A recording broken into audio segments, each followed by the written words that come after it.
Saya biasa manggil beliau itu sama seperti teman-teman saya biasanya, yaitu Pak Salim. Tapi kalau nama spesial dari saya buat beliau, saya biasanya manggilnya Papi Salim. Saya suka manggil, halo Pak Salim, atau enggak, halo Papi Salim. Pasti begitu. Karena saya manggil beliau begitu, kata beliau, jangan anggap saya itu orang lain ya. Karena Bapak juga itu bapak kalian, keluarga kalian. Jadi jangan jangan nganggap Bapak itu orang lain. Waktu itu disuruh panggil papa aja atau bapak karena katanya anggap saya bapak kamu sendiri atau keluarga kamu sendiri, jangan anggap saya orang lain atau pelatih, kita semua di sini keluarga. Saya biasa memanggil beliau bapak, atau kadang kalau misalnya lagi bercanda saya suka manggil beliau papa. Karena bagi saya beliau bukan cuma pelatih buat saya, cuman beliau juga sudah saya anggap sebagai ayah saya sendiri. Karena beliau tuh ngajarin saya tuh banyak hal, kayak sudah bisa nasihatin saya untuk jadi lebih baik lagi. Sebenarnya kalau sebutan spesial kayaknya nggak ada deh ya. Cuman kalau awal-awal kenal bapak, manggilnya itu Pak Salim awal-awalnya. Terus lama-kelamaan jadi bapak. Dari kecil aku biasa manggil papa kalau di rumah, tapi kalau di saat di lapangan manggilnya bapak, karena memang kita harus menyesuaikan situasi dan tempat, dan memang kadang manggilnya juga papa depan orang banyak. Kadang panggil Pak Salim, kadang manggil namanya juga. Cuman ya kami memang ya suka dengan bergayaan sama beliau.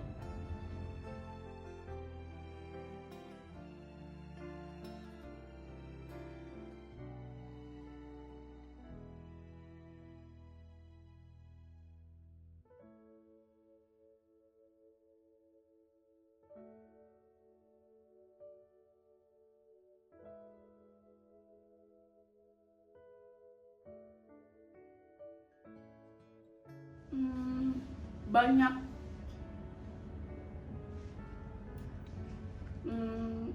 banyak sih, apalagi kan saya juga udah lama sama bapak, maksudnya kayak dijarang sama bapak itu kan udah dari lama banget. Jadi waktu itu pas saya baru banget masuk drum band, beliau nunjuk saya buat masuk di bagian percussion, tepatnya jadi bass drum. Beliau itu suka nyemangatin saya, kayak ayo belajar, kayak ditingkatkan lagi, kamu pasti bisa. Sampai waktu itu kita berangkat ke Balikpapan buat lomba, dan karena itu pertama kali, jadi beliau di pinggir lapangan bilang, gak apa-apa, jangan dilihat lawannya siapa, kalian pasti bisa, tunjukin ke mereka. Sampai akhirnya kita semangat karena dukungan dari beliau, dan akhirnya kami berhasil, kami menang. Momen yang paling saya nggak bisa lupain sama beliau itu pas pulang ngelatih, itu tuh bergoncengan sama beliau. Terus itu kan gunungnya tinggi, jadi saya dan beliau itu susah naik. Terus beliau ngomong gini, peluk dulu gitu. Terus saya bilang, iya Pak, bentar Pak. Bertuh dia bilang, nggak bisa naik, mau dorong nggak? Bertuh saya bilang, ih Pak jangan. Bertuh Pak Salim bertuh saya bilang, ayo Pak, bisa Pak. Akhirnya Pak Salim ngegas, akhirnya nyampe ke atas gunung situ. Terus juga pas di lampu merah saya lagi bergibah sama beliau, terus beliau ngomongnya agak nyaring dan dilihatin ibu-ibu sebelah saya, dan saya bilang, Pak, kenyaringan Pak suaranya, dilihatin orang. Terus beliau ngomong, sambil ngadep ke ibu itu beliau ngomong gini, apa gitu. Terus ada lagi yang pas latihan itu tuh saat saya tuh udah benar-benar nggak bisa, karena semua teman saya sudah bisa gerakan itu tapi saya sendiri belum bisa. Terus saya sudah hampir nyerah, saya malah bilang ke beliau, saya sudah nggak bisa Pak main color guard, saya mau keluar aja. Baru tuh beliau ngomong gini, loh kok gitu, bisa, pasti bisa, orang kayak hebat kok, masa ketua CG nyerah gitu aja. Terus tuh saya langsung mencoba lagi, terus beliau ngajar pelan-pelan, walaupun di situ saya ada sempat membantah beliau, tapi beliau tetap sabar dan akhirnya saya bisa. Momen yang gak dilupain itu banyak sih sebenarnya, tapi yang paling aku ingat itu waktu awal-awal masuk drum band. Itu awal-awal dipilih jadi simbal, yang awal-awalnya nggak tahu apa-apa jadi bisa main simbal. Terus habis dari simbal itu langsung dinaikin jadi mayoret. Itu pun belum bisa apa-apa, sampai pada akhirnya bapak ngajarin dari cara megangnya, cara muternya gimana, cara lemparnya gimana, sampai akhirnya saya bisa ngelakuin itu. Dengan kritikan-kritikan bapak, saya bisa ngelakuinnya. Dulu juga sempat minder karena pemain-pemain yang lain pada hebat-hebat kan, sedangkan saya masih di bawah mereka. Terus bapak yakinin kalau kamu sebenarnya bisa, cuman kurang belajar aja. Nah dari situ saya mulai belajar lagi dikit-dikit sampai akhirnya saya bisa ngelakuinnya. Momen yang tak terlupakan sama bapak itu pas saya disuruh main mayoret itu, saya kan nggak bisa ngelempar. Saya di situ bingung banget nggak bisa. Terus kata bapak, ayo sini saya ajarin, kita sama-sama. Terus saya ngeluh di situ sama bapak, saya nggak bisa. Terus kata bapak gini, nggak apa-apa kamu bisa, ayo sini saya ajarin pelan-pelan. Dan akhirnya sedikit-sedikit saya bisa. Dari kecil sering diajak ikut-ikut latihan drum band. Umur masih ya mungkin masih di dalam kandungannya mama, dengar ceritanya sering diarak-arak sama bapak, ikut latihan di sana, latihan di sini, sampai akhirnya saya pun lahir. Di umur 2 tahun, 3 tahun saya udah ya ikut juga latihan, ngambil beliau saat latihan. Sampai umur 6 tahun saya diajakin ngambil piala dalam satu event besarnya lomba drum band di Samarinda. Jadi dulu memang momennya suka ngambil piala anak buahnya.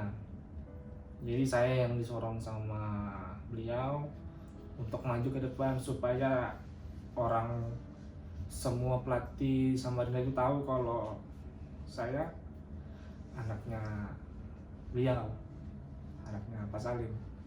Jadi dari situ saya udah mulai belajar main drum band, nggak dari beliau juga. Kadang di rumah dilajarin gimana cara main stick, senar, perkusi, karena beliau juga ada basic sebagiannya di situ. Dan banyak momen yang nggak bisa dilupain. Ya minta PS waktu masih kecil, karena saya suka main PS dulu sama beliau. Suka betul saya main PS. Masih zaman PS1. Terus saya sunat dulu, saya nangis-nangis minta PS2, dibelikan juga sama beliau, sampai akhirnya terakhir dibelikan PS3 sama beliau. dan beliau itu orangnya selalu mengiyakan apa yang saya mau. Jadi, Pak, aku pengen ini. Ya, sabar, nanti ada, nanti tidak lama barangnya datang, nanti dibelikan segala macam. Kalau untuk umur saya di 14 tahun itu saya udah mulai ikut ngajar sama beliau. Saya jadi asisten pelatih. Ya, awalnya juga nggak yakin mau masuk di ranahnya itu, masuk di dunianya berdrum bandan Samarinda. Cuman bapak yang meyakinkan saya untuk masuk ke dunianya. Kamu bisa, orang lain bisa, masa kamu nggak bisa? Jadi saya coba, saya ngajar, saya jadi asisten di salah satu sekolah dasar di Samarinda. Itu tahun 2013 saya udah mulai jadi asisten beliau. Di tahun berikutnya saya naik jabatan jadi pelatih di salah satu sekolah dasar di Samarinda juga. Dan di situ udah mulai banyak pro dan kontranya di dalam dunia drum band Samarinda, karena situasi pada saat itu memang sangat beda, karena juga lagi sedang-sedangnya perkembangan teknologi juga saat itu, transisinya. Jadi dulu saya sering dihina, saya sering dicaci maki sama ya salah satu beberapa pemain yang tidak suka dengan kinerja saya. Tapi bapak yang menguatkan saya untuk, udah, kamu ngapain takut, saya ada di sini, kata bapak gitu. Jadi apapun masalahnya, ya bapak yang bela saya. Sampai saya belajar lebih dalam lagi di section B3. Jadi beliau sangat banyak mensupport saya untuk, ya kamu bagus udah di sini, kamu udah bagus melatih di section B3. Cuman belajar lagi di section lainnya supaya supaya saya bisa sama kayak bapak. Jadi akhirnya saya belajar musik, saya belajar CG, saya belajar field commander, saya belajar majoret. Jadi semuanya alhamdulillahnya saya bisa tekuni, walaupun tidak sedalam yang beliau rasakan, yang beliau bisa. Terus ya momennya juga banyak. Kalau saya ikut di unit band Samarinda, dia selalu, "Nggak apa-apa, semangat, kamu mau apa, kamu mau beli apa." Jadi kebutuhan apapun beliau semua yang menuhin.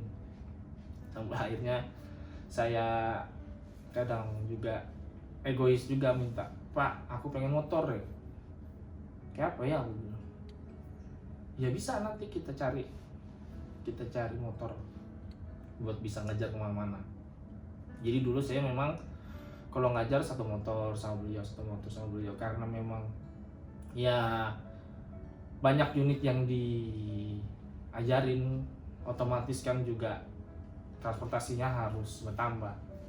Jadi saya kadang-kadang juga nggak mikirin keuangannya dia, pengennya minta aja, karena saya nggak tahu cara cari duit yang cepat tuh bagaimana. Saya masih nggak paham, jadi saya masih pengen kebutuhan saya dipenuhi. Tapi syukur alhamdulillahnya beliau masih bisa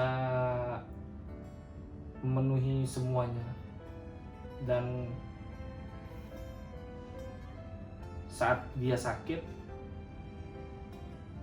2 minggu sebelum dia pulang, ya banyak perubahan yang biasanya nggak dia lakuin tapi dia lakuin. Dia minta diurut. Sebenarnya dia kan udah pernah diurut, paling anti kalau masalah urut-urutan. Tapi entah kenapa di 2 minggu terakhir itu dia minta urut, pengen minta urut terus sama saya. Dan 1 bulan sebelum beliau pulang, beliau masih mendampingi anak-anak muridnya lomba di event Spaga. Jadi beliau masih kelihatan sehat walafiat waktu itu. Ya, dia bangga banget sama anak didik saya yang sebenarnya drum battle nggak pernah dipuji. Dari zaman saya dulu ngajar drum battle sampai terakhir beliau lihat di lapangan Ventinos itu, dia bilang, udah, ini udah bagus, ini bisa dibawa ke Bontang. Dan itu pertama dan untuk yang terakhir kalinya dia muji saya dalam segi hal materi. Jadi setelah event 1 minggunya bagi piala,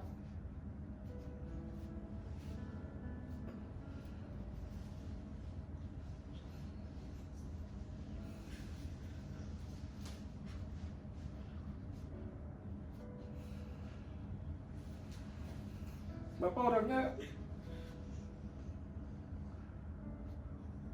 orangnya gak pernah minta foto duluan, apalagi foto sama piala. Waktu itu memang anak buahnya yang di sangat-sangat juara umum, jadi dia bangga banget megang piala bergilir. Dia bangga banget angkat piala bergilir dan pengen minta foto sendiri. Bapak pengen foto, bilang. Ya, saya sebenarnya cukup kaget dengan keputusannya dia. Kok tumben gitu loh. Tumben dia mau minta foto piala bergilir sendiri. Karena selama dia ngajar sama saya hampir 10 tahun lebih, beliau nggak pernah minta foto piala. Ataupun dia foto piala pun dia bakal diajakin baru dia mau. Tapi pada saat itu dia pengen foto sendiri dengan piala bergilir. Terus ada salah satu unitnya juga, salah satu paguyuban sekolah lain juga kaget karena beliau yang minta foto sama-sama. Ayo Bapak Ibu, ayo kita foto sama-sama buat foto kenangan.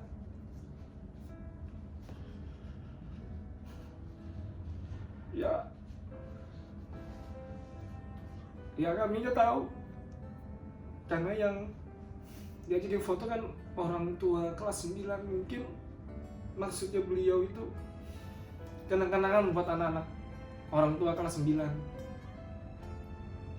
Tapi setelah bagi piala itu, lusa beliau sudah nggak bisa bangun lagi. Beliau udah terbaring lemas di kasur di rumah. Pada saat itu saya posisinya lagi di Balikpapan. Mama saya nelpon, "Riz, Bapak sesak napas." Tapi kondisi saya sudah di jalan tol. Ya saya bingung mau minta tolong sama siapa.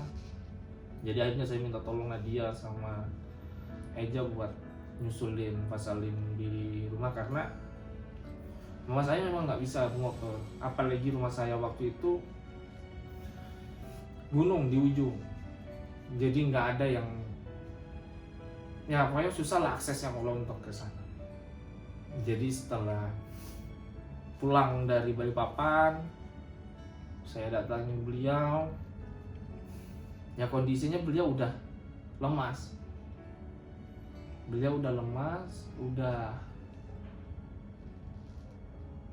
udah baring, ya pokoknya sudah kondisinya dia udah baring banget lah. Jadi 1 hari sebelum puasa itu pas udah genap seminggu beliau sakit, beliau minta sama mama saya, "Dek, tolong dong panggil Kai, kita baca doa selamat, doa arwah." Karena kebiasaannya beliau memang sebelum puasa memang suka baca doa arwah untuk almarhum Kainya, almarhum bapaknya, almarhum mamanya. Memang suka beliau yang kayak gitu-gitu. Jadinya akhirnya kami laksanakan, tapi kondisinya beliau memang udah terbaring, udah lemas, ya mungkin untuk melihat beliau memang susah, tapi untuk mendengar mungkin beliau masih bisa dengar. Jadi saat kami baca doa selamat, ya walaupun kami ndak rame baca doa selamat sih, cuma beberapa orang aja yang dipanggil, yang penting-penting aja, tapi akhirnya kami laksanakan. 1 minggu sebelum beliau pulang, perubahannya banyak, sifatnya juga berubah. Jadi sifatnya ya lebih kayak ke anak-anakan. Beliau itu ya, ini bukan bapak sebenarnya yang saya tahu, tapi entah kenapa di saat itu beliau berubah hampir 180 derajat. Sifatnya dia itu berubah, jadi betul-betul dia manja, terus ya lucu aja kalau bergayaan sama kami. Apalagi saya yang bersihkan kotorannya, saya yang seka dia, saya yang ganti pampasnya karena beliau memang nggak bisa jalan lagi pada saat itu. Kadang kami bergayaan juga, "Bapak ini mau ke Smackdown, ya nggak mau berdiri." Biasa kami bergayaan, tapi memang ya beliau juga nganggapnya nggak serius. Apalagi dengan kondisi istrinya yang pengomelan itu, tapi dia nggak ngambil hati gitu loh. Dia orangnya sangat sabar dan tipikal orang yang nggak gampang marah.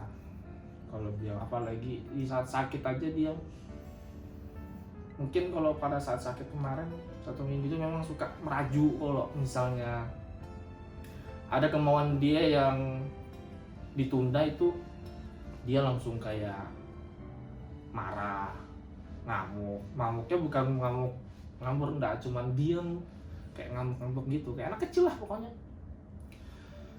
Jadi ada berapa hari ya, 4 hari kalau nggak salah, bapak bilangnya datang sahabatnya, tapi sahabatnya yang nggak bisa kita lihat, cuman beliau aja yang bisa. Jadi itu ada sahabat bapak datang. "Loh, sahabat bapak yang mana? Nggak ada kok, ini kok kosong di rumah." "Enggak, ada di belakang bapak aja." Jadi memang sudah mulai banyak tanda-tandanya. Setelah itu ada 1 hari atau mungkin pas siang sebelum beliau pulang, memang beliau banyak meninggalkan kesan dan pesan yang sampai saat ini saya masih rasakan. Saya betul-betul ingat waktu beliau benar-benar menghabiskan seluruh kotorannya di hari itu. Jadi beliau memang pengen bebersih mungkin pada saat itu sore habis asar. Betul-betul beliau ya banyak kotoran-kotoran di badannya tuh yang keluar yang saya bersihkan. Terus sempat di saat hari itu juga SMP 5 kan ruang alatnya kebakaran. Jadi spontanitasnya saya, karena saya memang pernah main di SMP 5, Pak, ini ruang alatnya kebakar Pak. Beliau cuma bilang semuanya nggak terbakar bilang. Dan pada saat jam 6 setelah kebakaran itu, omongan beliau memang betul, alatnya nggak ada yang terbakar, cuman kostum, baru barang-barang yang kecil aja yang terbakar. Jadi omongannya dia tuh yang benar-benar udah tahu gitu loh, momennya udah tahu, dia udah tahu duluan. Jadi pada saat saya bersihkan, Pak balik badan, siap komandan bilang kan. Seumur umur saya nggak pernah digituan sama arwah. Siap komandan. Balik badan bang, angkat kaki, karena kan kakinya memang ya hancur karena mungkin ada satu penyakit yang sudah terlambat diobati. Jadi siap bos bilang lah. Karena kan memang kami suka bergayaan, kami di jalan juga sering bergayaan. Dan pada saat pada akhirnya jam 11 beliau udah mulai sesak napas. Kondisinya saya lagi di jalan, ditelepon lagi ke mama, Riz, Bapak sesak napas lagi. Saya langsung cepat, kebetulan dekat, jadi saya langsung pulang ke rumah. Perut Pak Salim, nafas Pak Salim udah enggak, ya sudah beda. Ya kalau kata orang sih sakaratul maut ya, cuman walau-walam kalau itu. Jadi sampai dia sesak napas pun dia masih banyak meninggalkan pesan ke saya. Pada saat berdiri di sampingnya dia bilang jangan kemana-mana, takut nggak sempat. Jadi saya tetap berdiri, saya ambil HP, saya balik lagi. Terus, Bapak mau diurut kah? Bapak sesaknya napas gimana? Aku bilang, minum aja, minum. Aku bilang, iya aja dia, karena sudah cara ngomongnya udah nggak sejelas seperti biasanya. Jadi saya urutin belakangnya, saya masih urutin kepalanya juga. Jadi setelah semua itu saya lakukan, karena saya posisinya di belakang badannya beliau nengok ke belakang. Satu pesan yang betul-betul yang mungkin bakal selamanya saya akan kenang. Pesannya, kalau Bapak nggak ada, kamu kayak apa? Di situ saya betul-betul hancur. Saya betul-betul enggak, Bapak sembuh. Bapak nggak mungkin kalah sama penyakit begini aja. Dulu Bapak bisa. Bapak mau ngeliat aku kawin kan? Aku bilang. Bapak mau ngeliat aku bercucu kan? Karena satu-satu cita-citanya dia pengen punya cucu sendiri. Dia pengen punya cucu kandung sendiri. Akhirnya dia diam. Nafasnya udah mulai pelan. Makin kesini kok makin pelan, saya bilang kan, panik lah saya. Kondisinya saya berempat, mama saya, cucu keponakan yang dipelihara Pak Salim dari kecil, saya dan Dira calon istri saya. Jadi udah, aku mau turun, aku mau isi pulsa, aku mau nelpon Kai.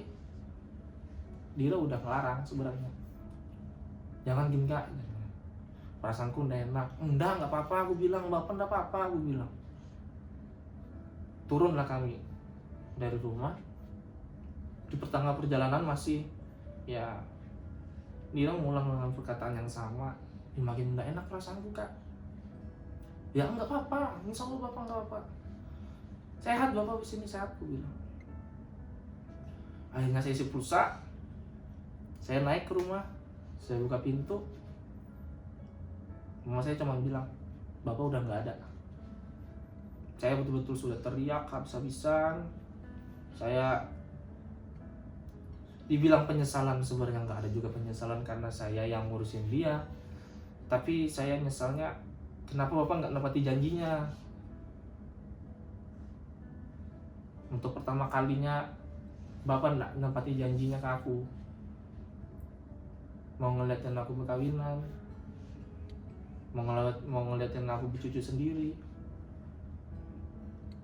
Di situ saya hancur semuanya, saya nggak tahu lagi posisi saya sudah.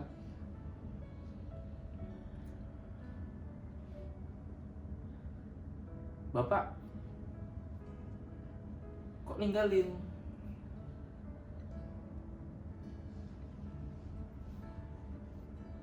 Jadi di situ saya langsung telepon keluarga, kerabat, semua. Saya kabarin kalau Pak Salim udah nggak ada, Pak Salim udah tenang. Ya mungkin sampai detik ini pun saya masih merasakan tangan saya ini mandikan beliau.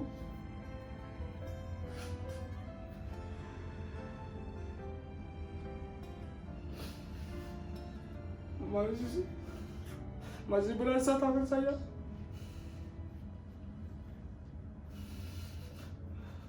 Ngantar dia ke peristirahatan dia yang terakhir. Sampai ke tanah. Saya masih bisa ngerasain tangan saya sampai sekarang.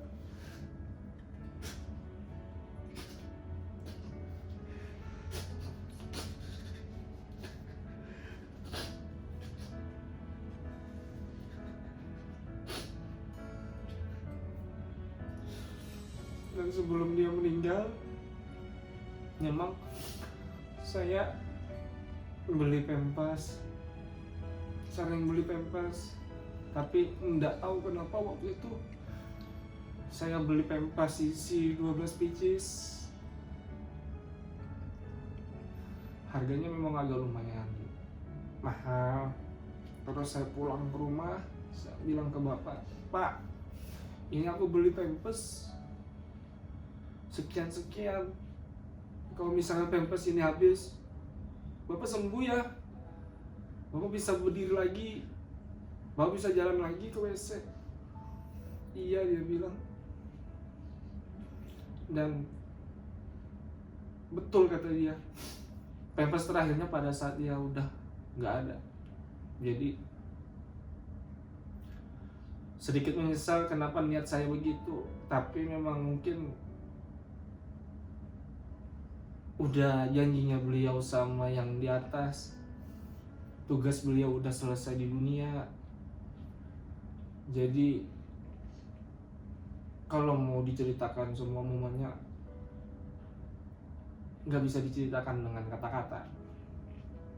Saya cuma bisa ngerasain rasa kasih sayang bapak ke saya, rasa pedulinya di beliau sama saya, dan banyak lah pokoknya.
Pak, aku kangen sama Bapak. Aku kangen semua yang sudah pernah kita lewatin sama-sama. Pak, terima kasih semua atas bimbingan, curhatan, perilaku yang gak akan pernah saya lupakan selama saya hidup. Bapak sosok orang yang bukan sekedar bapak, tapi teman, sahabat. Ya, dia bisa memposisikan posisinya di waktu yang tepat kadang-kadang. Tapi aku kangen sama Bapak intinya. Terima kasih atas semuanya. Tapi sayangnya di saat Bapak pengen ngeliat anaknya kawin, pengen ngeliat cucunya, Bapak memang ngeliat tapi suasananya udah beda. Bapak ngeliatnya suasananya ya bisanya cuma dari sana. Aku pengennya Bapak bisa temani masa tua Mama, pengen bisa ngeliat anaknya sukses dulu. Tapi ya mungkin ini udah jalannya beliau. Jadi beristirahat dengan tenang. Pak, harus kangen sama Bapak, harus sayang sama Bapak, harus bakal melanjutkan perjuangan Bapak, dan Bapak the one and only yang gak bakal bisa tergantikan dari saya.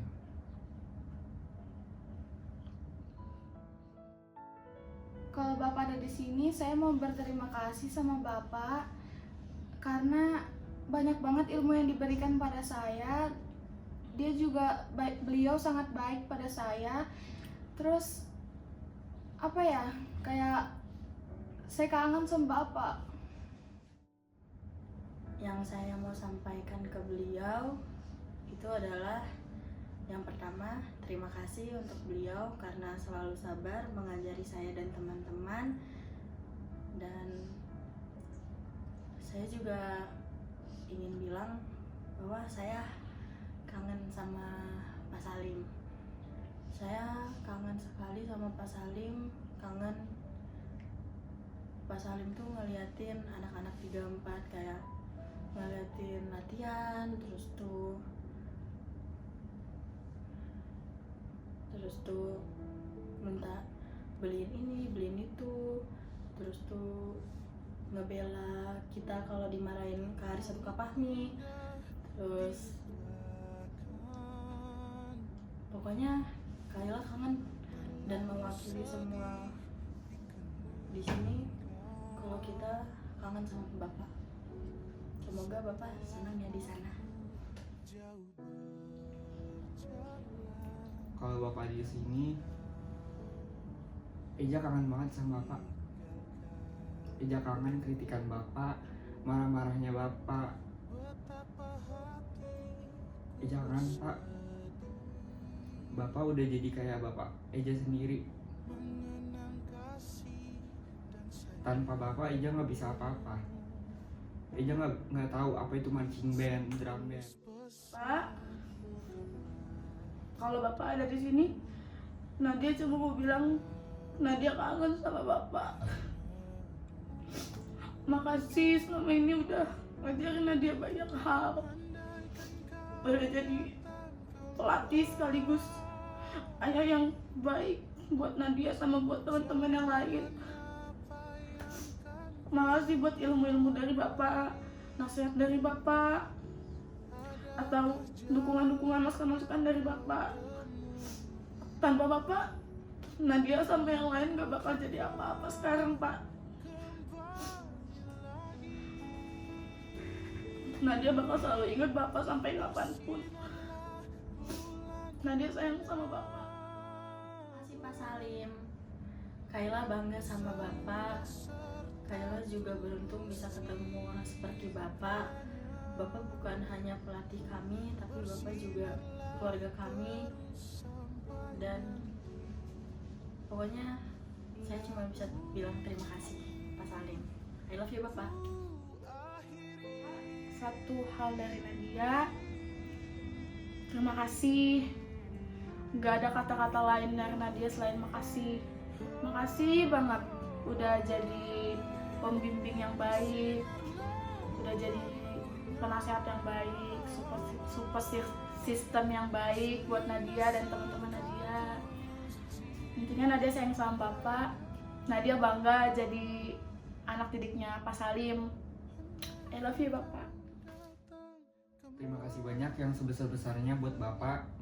Eja sayang Bapak. Eja bangga jadi anak didik Bapak. Terima kasih Pak Salim atas semua ilmu-ilmunya, atas kesabarannya yang dihadapi kepada Dipa. I love you Pak Salim. Terima kasih sudah menjadi bapak yang baik buat saya. Terima kasih sudah menjadi apapun buat saya. Dan saya sangat bangga dengan Bapak. I love you, Pak.